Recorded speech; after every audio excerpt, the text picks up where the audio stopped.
We'll go ahead and get started, and we'll welcome folks as they come in. My name is Jihan Oh. I am currently serving as the Director of Mid-Council Ministries in the Office of the General Assembly. I'm happy to be here with you for this time, and I'll have Molly introduce herself really quickly. Pardon me, I'm trying to get the slides to show up properly. Oh, yes. Are they Yes. showing up? Okay. They are showing up. Thank you. I am Molly Castile. It's an honor to serve you in the Office of the General Assembly, and my position is Manager of Equity and Representation. And we are here to talk about cultural proficiency or intercultural competence. There's a lot of ways that we talk about this work, but really it's all about building a kingdom mindset so that we can actually create a community of belonging for all people as we approach discipleship to Jesus together. As you see on the screen, there is a number. It's also in the chat as well, but for those who need help getting into the workshop, or if you start having technical issues during the middle of the workshop, then you can reach them at 478-321-6004, or can send a private message in the chat to the GNTV Zoom 2 account that will show up in the 2 line at the bottom of the chat. The folks from GNTV will be monitoring all the workshops, and so they'll be able to assist as needed. And so please feel free to reach out if you're having some difficulty with the tech today. And I would, having learned from Nathaniel, our tech person, and this is the first workshop for APSI, so this will be helpful as you go forward. Your tech support line is the same number in all of these workshops, and they would prefer a text. It's a faster way to help you if you text that number rather than call. So if you are comfortable with texting, I would encourage you to do that first. So one of the reasons that Wally and I started leading these workshops on building kingdom mindsets within faith communities is because when we talk about what it means to actually be neighbors, not just asking the questions about who are our neighbors, but how we can be better neighbors. It requires us to be in genuine encounters and relationships across difference to create connection, belonging, and common mission. And so that really means that we're really working across differences and commonalities, building bridges, highlighting the differences that need to be highlighted and dealt with so that we may actually be truly in community. And so the question really then that we're trying to ask with you all and sort of ponder is, how do we cultivate intercultural competence or cultural proficiency for these relationships? So we'll build some shared understanding of some framework, some challenges and growing edges that keep from growing in kingdom mindset, and then help to create some plans to move forward in our time. And we wanted to begin with a prayer. Yes, we do. And so we pulled this prayer from a brand new book, Claudio Carvalho's Liturgies from Below. What I would ask you to do, and we can unmute everyone and speak at our ill-timed Zoom community if you wish to. But any text in bold, I hope, even if you don't choose to unmute yourself, you will speak those lines when it is time to do so. May we enter a time of prayer together. We gather to seek asylum from a world that sets neighbor against neighbor. We gather to seek asylum from the temptations of law and enforced boundaries that mean we describe other people as not our problem. We gather to seek asylum from a worldview that values us primarily as consumers, as wealth generators, as units of production and consumption. We gather to seek asylum from binaries that bind and constrain us.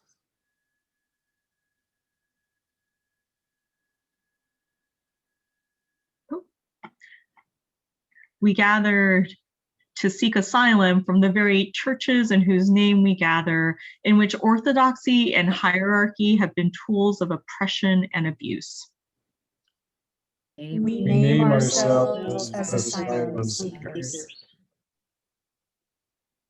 We pray that in our seeking, we may create that asylum for which we yearn. We pray that starting here, starting now, our seeking may crack open the empires that we resist and turn away from them so that the whole world may be transformed into a place of safe asylum for all.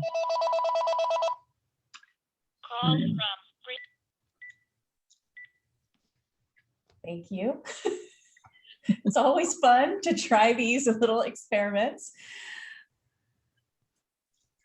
We've done this. See, we got it out of order. So welcome all. We do want this to be a place of engagement and a place of belonging. And so if you are experiencing, have some questions or comments, please feel free to drop them in the chat.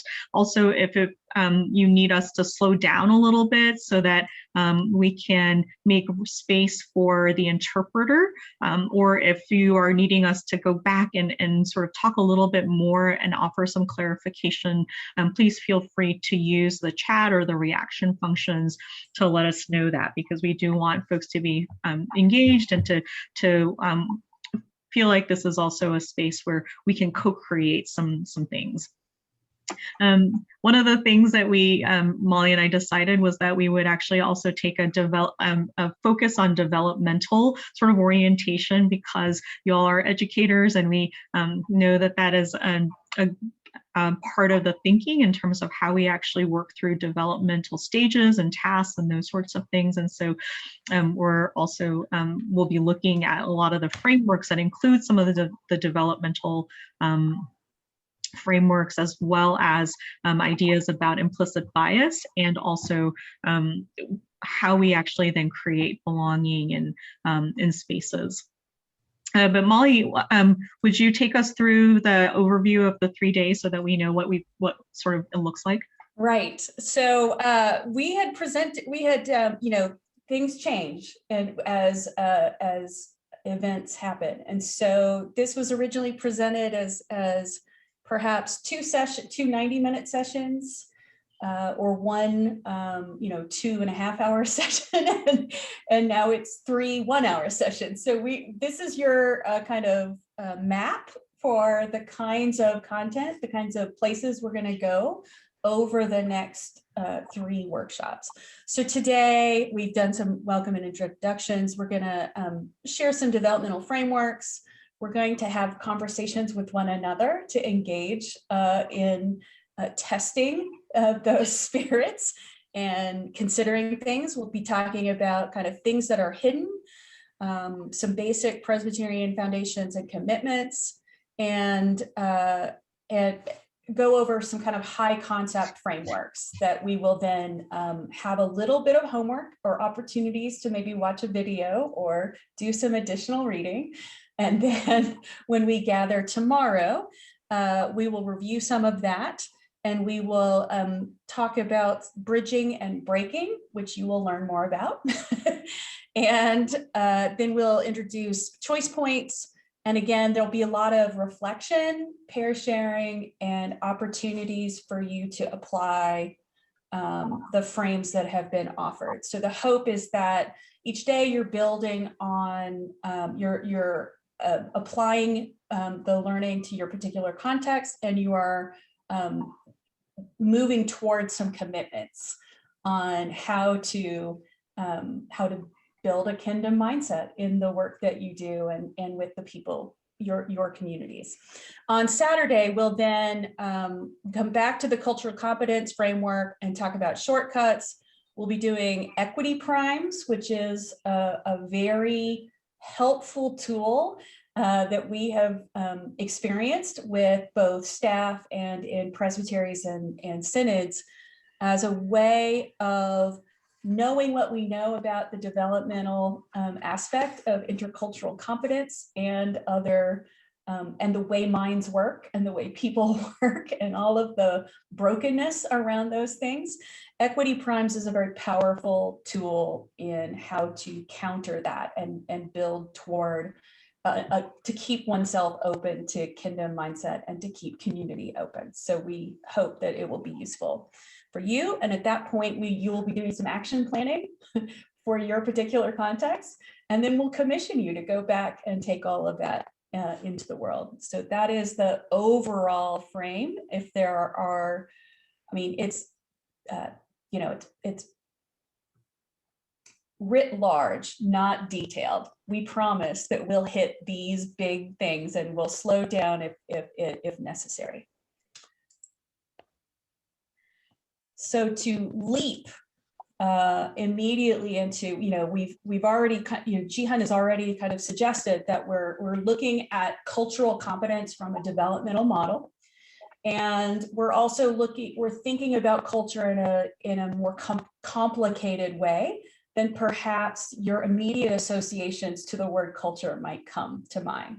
There are biologists who will think about yogurt and about, you know, those kinds of things.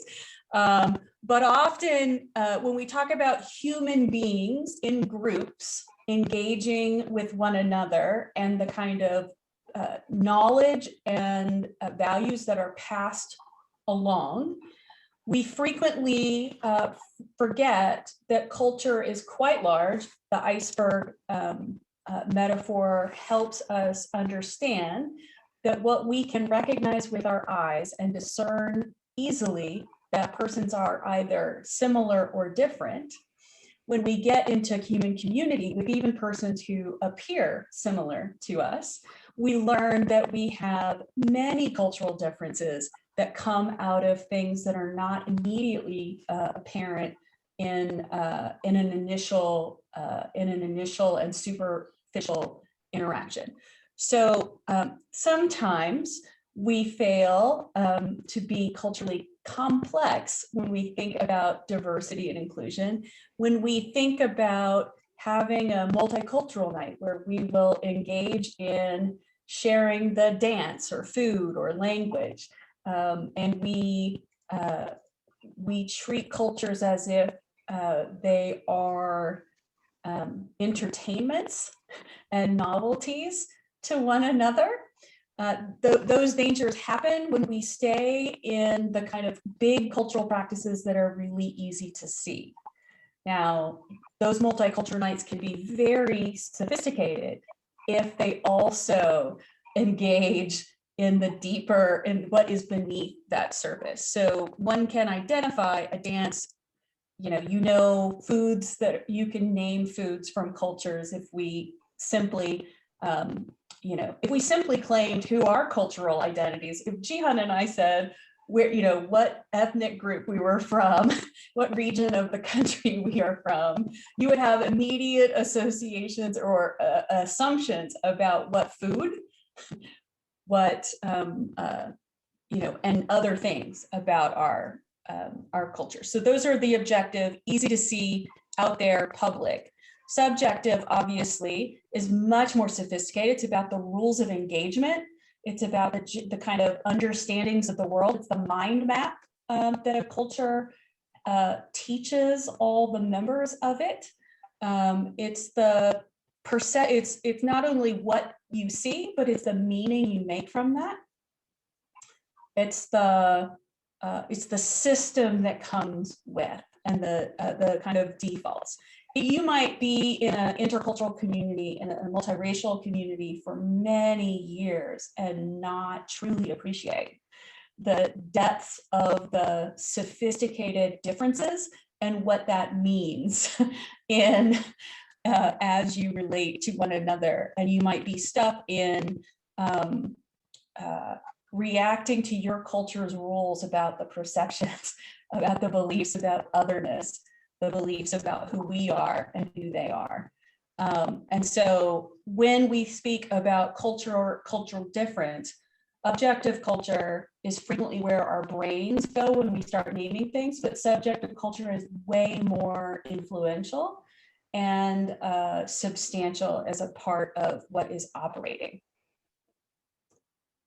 I'm trying to look at multiple screens. So as I want to kind of make a distinction between these kind of terms: diversity, inclusion, and intercultural competence.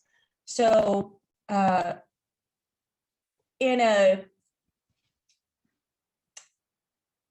as we are kind of abbreviating as we kind of give a simple definition, diversity is really who. It's like who's at the table. It's a focus on difference as like a wider collection of difference is the goal, right? Diversity, you want the most of. You focus on the impact of the differences, and you often focus on demographics. So at the General Assembly, one of the things that comes out of my office are the profiles of commissioners. That's a diversity take on the commissioners that focuses on their identities. It's the who's in the mix, and it's certainly important, but it does not achieve the kingdom mindset, nor does it achieve genuine intercultural encounter. But it does, if the who is not present, it is hard to have the other things, right? Inclusion is the what. So that's the what we do, the feelings, the value, the engagement. It's the focus on the experience. So this is the impact of that diversity, right? Folks come to the General Assembly. I'm giving you an example of my world, right? Who goes to the General Assembly matters, and then how those folks are received. So as people come to the assembly, is everybody's voice given equal access? That's a question around inclusion. That's about practices, that's about outcomes, and it's about impact. But if we are to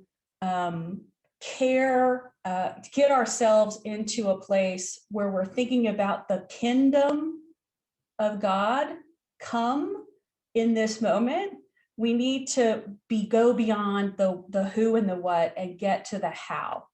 So how do we equip?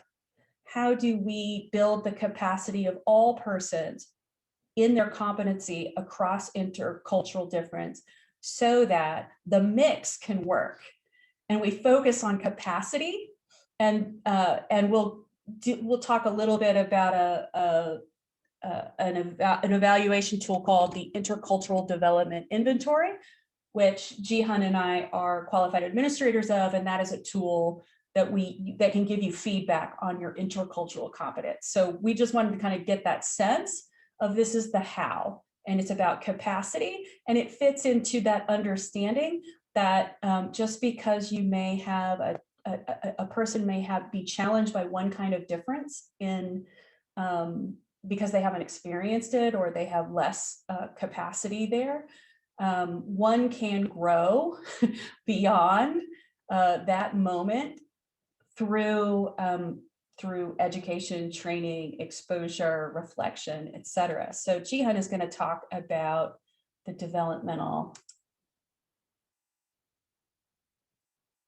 So as you heard Molly say, we have been using the intercultural development continuum and the inventory as a tool for talking about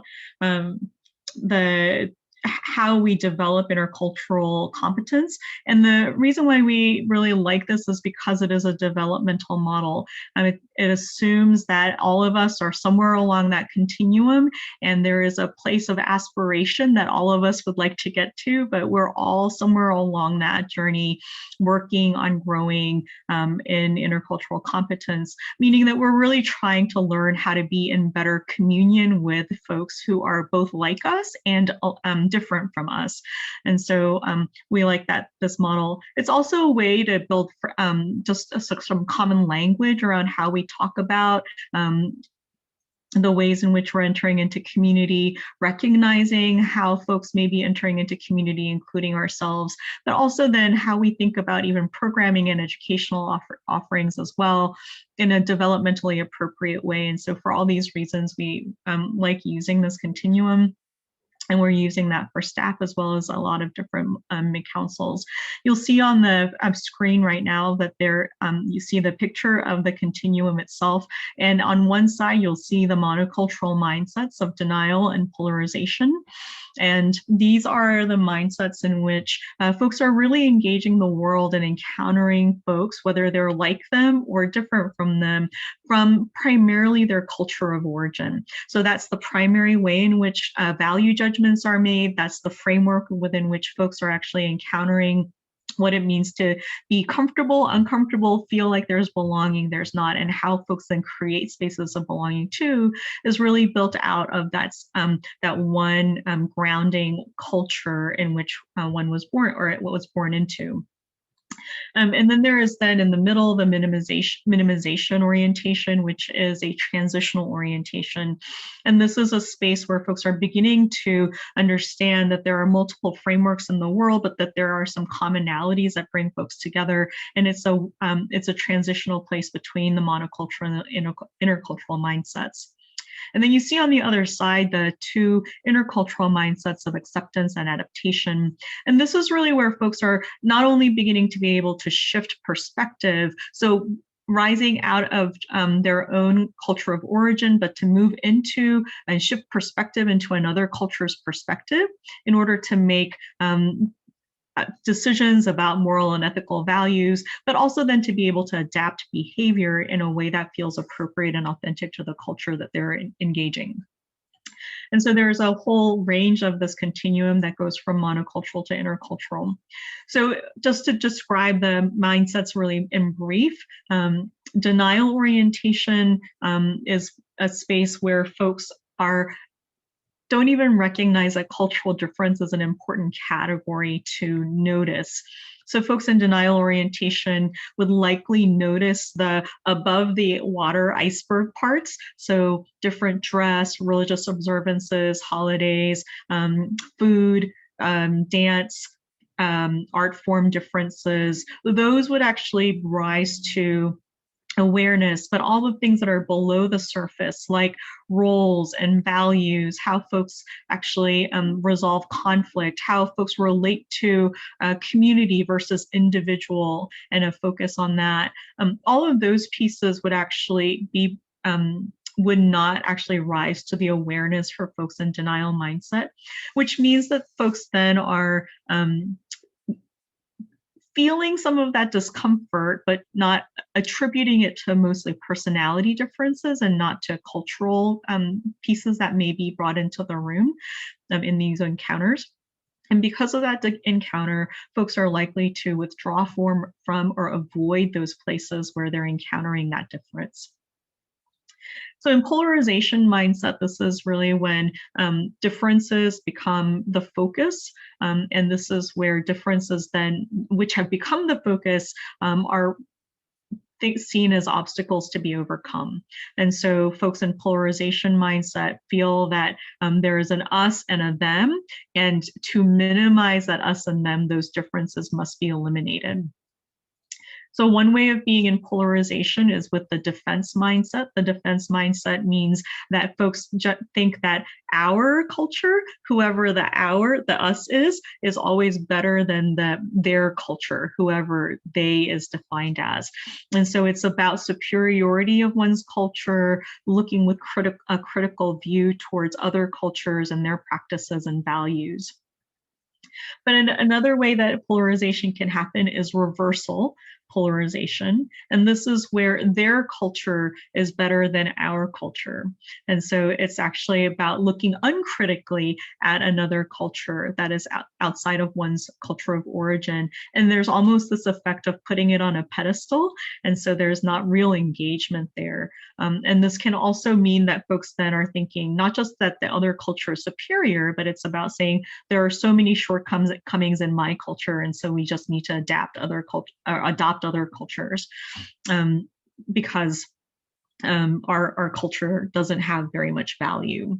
And And so in reverse polarization, what can happen is that folks from dominant culture mindsets can often, or in reverse polarization, can often take on the causes of other culture groups without recognizing the deeper meanings behind those causes that they're adopting. The polarization mindset always comes with a judgment about superior and inferior, and there is culture doesn't have any sort of value neutral pieces. So minimization mindset is the transition, and this is where I'm going from the high focus on differences. The focus now comes on commonalities, and so folks will talk about universal human needs. We're all human, and so we also believe, say, the similar things or have similar values. We all have similar sorts of principles that guide us. I mean, this is the sort of piece that's there. This is a high socialization within US culture in particular. But also I think that some of our theology actually can lead to that as well. That we will often talk about all being made in the image of God, all being precious children of God, which are very true statements, but sometimes raising those commonalities to the surface can mask really important differences that need to be highlighted and spoken of and really dealt with. So then the next, and the first of the intercultural mindsets is acceptance. And in acceptance mindset, folks are beginning to be able to make perspective shifts. So meaning that they can actually put themselves in the framework of another culture and be able to think and understand the world from another culture's perspective. But the growing edge here really is about adapting behavior, and there's still that the limited ability to do that adaptation of behavior. And then adaptation is the final mindset, which is an intercultural mindset. And this is where both the perspective shifting and the behavior shifting is also happening. And the behavior shifting is happening in a way that feels authentic and appropriate to the culture that folks are engaging, but also I think appropriate and authentic to themselves and the culture that the person themselves are bringing. And then one final thing that's not actually showing up on the continuum is the that is in the original theory is the orientation of integration. And integration is this aspirational space where folks are able to not only bring their culture of origin, but authentically begin to adopt practices of other cultures in a way that isn't culturally misappropriating, but is really out of this true understanding of its value. So that folks are able to move through the world in a way that creates spaces of welcome and belonging, and also for others, but also I think for themselves. Just to sort of give a little bit of an insight into why that's probably an aspirational mindset. So for example, minimization ends up being about 65% of the population. It looks like a little bell curve when you plot out all the folks who have taken the intercultural development inventory. Adaptation is 1.5% of the population. And so if you think about that as a bell curve, then you can imagine that integration really is a number that approaches zero. And so it's really an aspirational mindset for all of us. So that's really in brief, just a quick overview.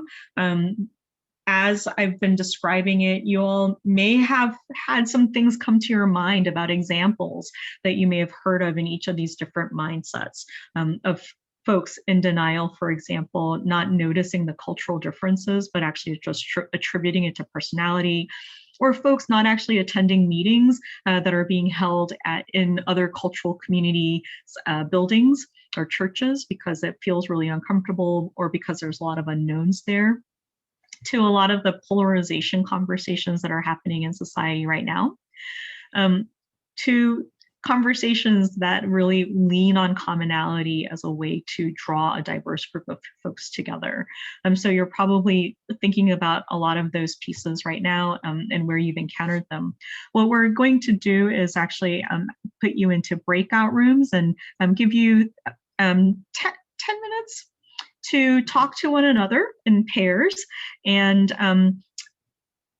we did a really quick start, a running start into this. And so a chance to sort of take a moment to share with one another how you're coming into this. And as you're encountering some of these frameworks about culture and the developmental continuum, where you might see yourself along this journey, and how you're coming into the space, and to share with one another some of those pieces. One question I did have, because I do want to make sure that we assign the interpreters to the right room with the person who needs interpretation. And so if you are the person needing interpretation, would you just use the raise hand feature so that I assign you with the interpreters? And then once that happens, okay, you're doing the breakout, so I'm going to close my. Okay, yeah. I'm good. You do it. And I'm not seeing somebody raising their hand, so I'm not sure. We may have to send the interpreters in afterwards. If you're an interpreter, stay in the larger group, and then we'll assign you to wherever we. Right. And for those not familiar with breakouts, you're going to be given an invitation to join a breakout. The button will pop up. When you are in that breakout, you can send a chat to Jihan and I as hosts outside of so if you need any assistance or that kind of thing. And so if someone in your group needs interpretation, please alert us so we can get the interpreters to the right breakout room. Otherwise, we're using a random process. So I am opening all the rooms now, and you should see that pop up. Jihan, are we going to do a handout on mindsets for them or not? We do have a PDF copy of them. That's what I thought. Maybe it would be helpful. Okay. Yeah.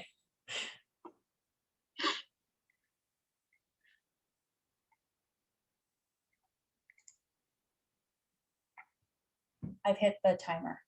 Okay, great.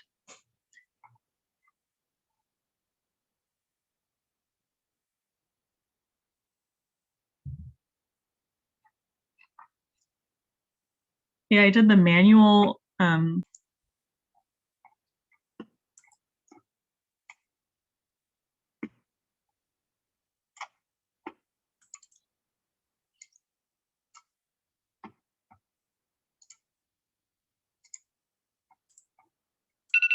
Oops.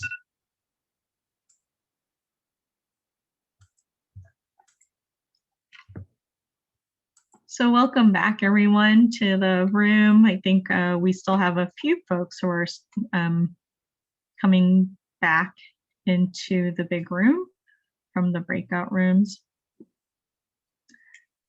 And I believe we are all here now. So now that you all are back, we do want to give you a handout. I'm going to put it into the chat so that you have it. And this is actually a handout on the continuum, so that you can actually see both the continuum and the descriptions of the mindsets before you. You should be able to click on that.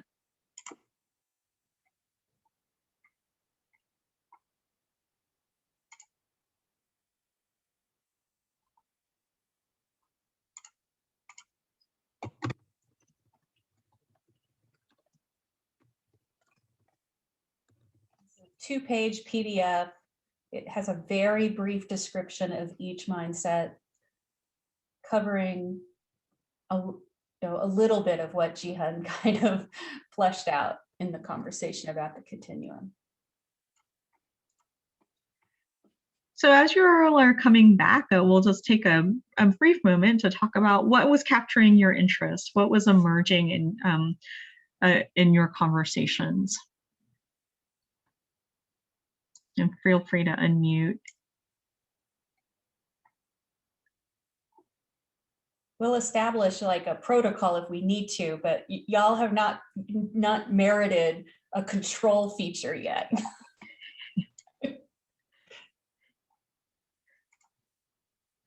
Maybe it'll be helpful for me to put Sure, Daryl. I saw Daryl's hand up. Awesome. Well, I noticed in our talk, we talked about, that we are ourselves think we're pretty well doing, but we also know that we have ingrained prejudice in our own lives from our upbringing and from our growth when we were kids. For example, I shared with my occupant that I worked for the last few years, I had a female boss, and I know there was a lot of gender about people walking, well, I couldn't work for a boss because she's a female. And I said, I'm also a volunteer fireman, and I had a female fireman, and she was just as capable as anybody else. And some of the guys didn't like her. And I said, she backs me more than anybody else. I'll trust her more than you. So I don't, that was a thing that was in our families as I was growing up. But so I think we do have those preset prejudice in our mindset that we need to get past and get over. So that was one that came out from us.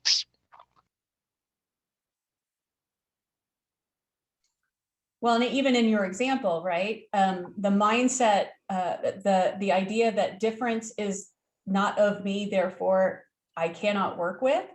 What mindset let me share that screen again.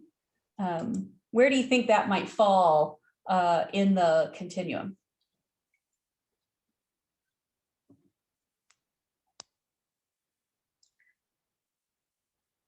I would say probably in the polarization area, the judging the differences. Yeah, I agree. Right. Denial would say nobody's different. So it's definitely not that one. But it's clearly an us, them, and don't know if it's a I'm better or they're better, but it sounds like I'm better.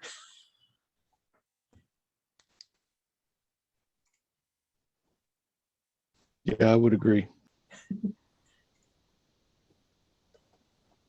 The nice thing about the developmental continuum, and I cannot underemphasize how helpful this can be if you're planning education for a very divergent group, of understanding the kind of intercultural competence levels of the group. So there are specific ways that persons in different mindsets process difference and how to reach them and help them be open to persons from other mindsets. Right. So as educators, one of the reasons why we wanted to put this before you is because we think it's a helpful piece of aspect of information that helps you read the room and helps you plan for those intercultural capacities in a way that perhaps might lower the frustration with a group of people receiving or doing with your information or your educational content.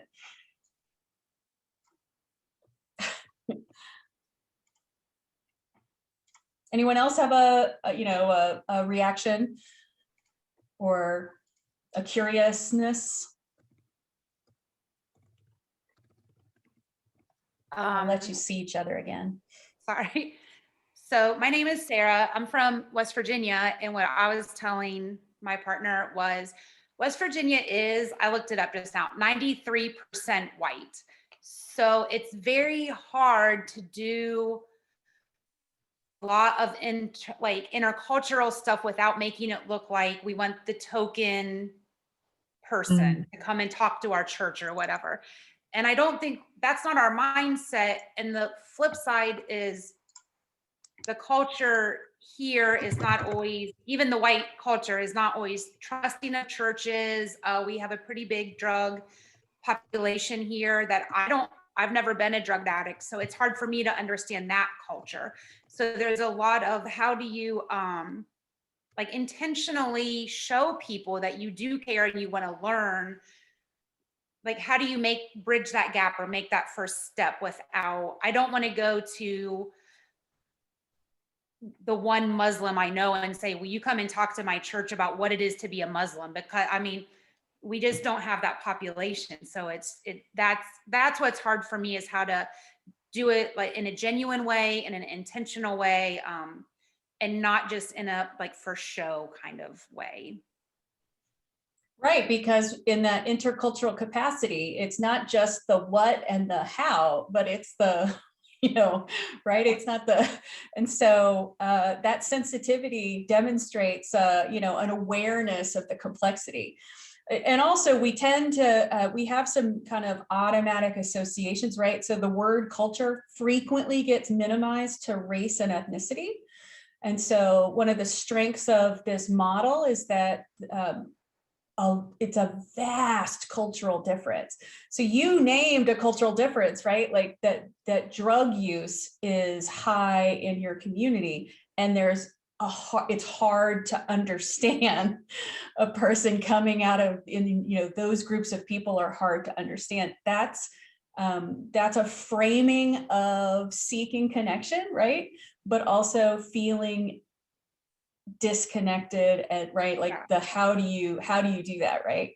So like yes, we have some very white spaces and the moment in our nation and in many of our communities, we are hyper aware of the, I'm trying not to use the word danger, the risks of misunderstanding across, that race in fact might not be real, but might not be scientific, but it's real, and it really is impacting, COVID. We talk about, vaccine rates, death rates. It's very clear that there's real meaning to difference that negatively impacts, right? And so when we think about difference and we immediately go to race, you're right. Asking the one person is not going to be effective, right? If you don't know the capacities of your folks, if they're all in polarization, can they hear someone who is different than them? Do they receive, and if they're in polarization, they could receive them in two very different ways, right? Which is, oh, they're different and I'm really better than them. And my way is the only way and they are wrong, right? Or when they're, we all work through some of these differences and we get very down on our cultural identity because we realize the negative aspects of the cultures we've been taught. And so then we say, they're better than us, right? It's still polarization. It's still a blind acceptance of there's a right way and there's everything else is wrong. And so sometimes we'll ask the one person, and we're coming out of polarization for that, right? The frame is that. So great example. Keep trying. It's hard. Yeah. Well, I think that, it may feel like, I'm looking at the time and we want to honor time boundaries. And so it may feel like we're actually just beginning to dip our toes into the water. But we're really trying to build over the course of 3 sessions. This, that scenario, Sarah, I think that you just talked about, right, that could actually then be used as your practical, how do we then make a plan? What are the choice points? What are the equity primes that we can actually put in place so that we might actually then have a way to move forward instead of feeling just stuck wherever we are. And I think, Daryl, also, you set us up so nicely, really, because what you're talking about is really implicit bias, right? There are these hidden things that we bring in. Culture, of course, is one of the hidden things that we have. And especially for folks in dominant communities, dominant culture communities, the culture is really hidden because you've never been asked as a dominant culture member to really think about what it is that culture means and how that actually then relates to the ideas and the behaviors that we actually exhibit.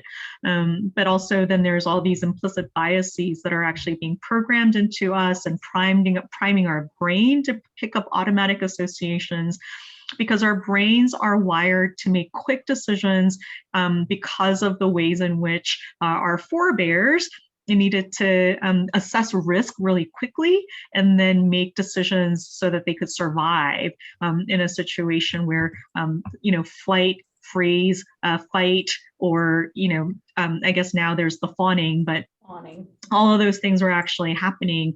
And so our brains are wired in order to actually process millions and millions of bits of information in a second, but only what is it, like 20 to 30 bits, Molly? Is that what it is? It's 11 million bits unconscious and 45 bits conscious. And so your all brain, it's high energy. Conscious thought requires a lot of energy load. So brains try to, learning is hard, but once you've learned it, it becomes, you don't have to think about how do you keep a bike balanced. If your system, if you don't have an injury or, an illness that resets what your body's able to do, right? And that's good, because otherwise you couldn't ride a bike in traffic and still be thinking about how do you stay upright. You have to attend to the other things. So your brain conserves the energy for the places where it needs to spend that energy. And so, tomorrow in our session, we'll give you, we'll talk a little bit about some tools that will actually interrupt some of those implicit bias pieces, ways for us to actually make some conscious choices, ways to bring those implicit pieces of association to awareness, and to reprogram and reprime our brain to do those things. And the last thing that we really do want to sort of highlight, I know we started with this very social construct and a thing out of the social scientists for why we actually think this is a good thing to do. But obviously we started with talking about kingdom building for the sake of the gospel and in communities of faith together. And really, that's really what this is about, that we do have these biblical examples of where God reminds God's people that once we were aliens, and so therefore we should really treat the aliens as one of us, and to enlarge the us that we see in the world, and welcome people in that way. Of course, the story of the Samaritan woman is about Jesus engaging and the disciples engaging somebody that they see as other. And this woman says, but we also worship in the high places. We also worship God. And so she's drawing on some commonalities to shift that conversation. And there is a larger we that gets created, a larger place of belonging that gets created. And the example of Paul at the Areopagus, who is able to say, you have this cultural piece here, the statue to an unknown God, but I recognize that this is you also recognizing that there is this God, and I will tell you the name of that God, right? And so trying to use the appropriately and authentically the practices of another culture in order to bridge that gap and actually have some conversation about faith and life and what that means. And of course, the deacon stories where folks came and complained that folks were being left out, whether in being served or wanting to serve folks who were in need. And there was a new way of being us together that actually emerged out of that conversation.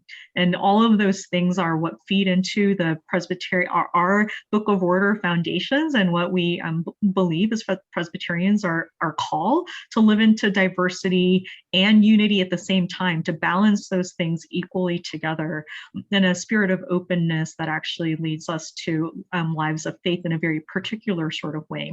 And so in the our scheduled time is ending, so we want to preview that a little bit for you, to say that in the next couple of sessions we'll give some tools, start applying those things, and then come up with plans about how we might actually do that in a structured and intentional way.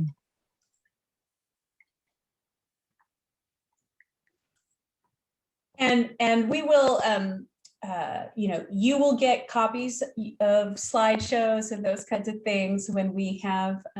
We'll make sure. Come to other sessions, and we will get past to these places, and you'll get more handouts. Molly, do we have links for the videos really quickly to drop in so that we can actually do that? Let me grab that. And they do have to prepare for the next session, so.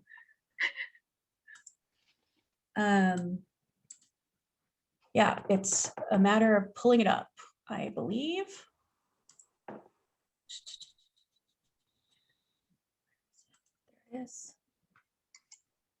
Project Implicit, if you're interested in implicit association, implicit bias, you can take an implicit association test, which actually can give you a number of, can